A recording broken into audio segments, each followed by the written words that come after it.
Hello everyone, welcome back to my YouTube channel. Today, we'll be showing you how to add page numbers in Microsoft Word. So to do that, go to Insert tab, then click Page Number. So this is the Insert tab here. Then you come to Page Number here. Okay. So you click on it. Now you have a list of options where you can select where you want your page to appear. Maybe you want it to appear at the top of the page or bottom of the page or page margins. You just have to select the style that fits that goes well with you. So let's use the bottom page. Then yeah, let's use this one. Okay, now uh, you can see the page numbers 1, 2, 3, 4, then 5 and 6. So that is how to add page numbers to your document in Microsoft Word.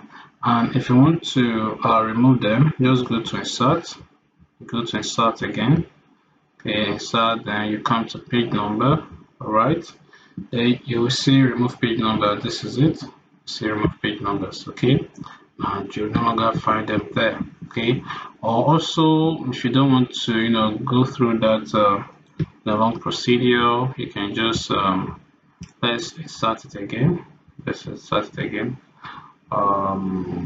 Page number, then bottom this. Okay, now if you don't want to go through the stress of, okay, you want to go to the insert tab, then go to where page number is, you can just double tap on the footer page, double tap on it.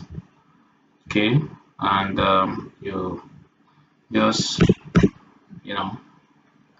clear it off, and you will no longer find the page numbers there. So that is how to add page number and remove page numbers from your document. And that will be all for this video. If you like the video, please subscribe and like the video. Thank you.